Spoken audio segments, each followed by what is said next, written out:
Uphiko oluphenya amacala akhethekile iSIU lutshele isigcawu esikhethekile ukuthi ezinye izinkampani ezazinikwe umsebenzi wokuhlanza kanye nofutha izikole ngezibulali magciwane zazikhokhelwa imali phindwe amashumi amabili nesikhombisa ngaphezulu kwenkokhelo yezinye izinkampani ezazenza lo msebenzi, kanti ezinye izinkampani zayingabhaliswe nokubhaliswa kwi-database futhi zazingagunyaziwe nokugunyazwa ukwenza lo msebenzi. Lesi sigcawu esikhethekile silalele icala elifakwe eSIU mayelana nezinkampani eziningi ezakhokhelwa imali ngaphezulu kwegidi ngamashumi amabili nambili zamarandi ukuhlanza ngezibulali magciwane izikole zaseGauteng.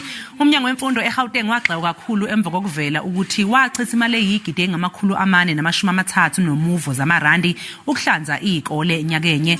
iSIU ifake isicelo sokuthi zichithwe lezi zinkontileka kutholakale nemali eyachithwa. NgoNhlangulana lolu phiko lwaphumelela isicelweni salo sokuvala ama-accounts ezinkampani eziyishumi-nane, kanti umnyango wezemfundo eGauteng ubeke icala inhloko yempahla ethengwa umnyango kanye nezinye izikhulu ezimbili. The evidence shows that the service providers in this case were grossly overpaid for the services provided.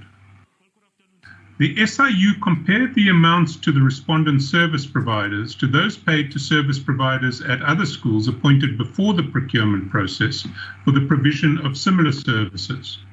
This comparison showed that the fees paid to service providers appointed under the procurement process were 11 to 27 times higher than those paid to the other providers.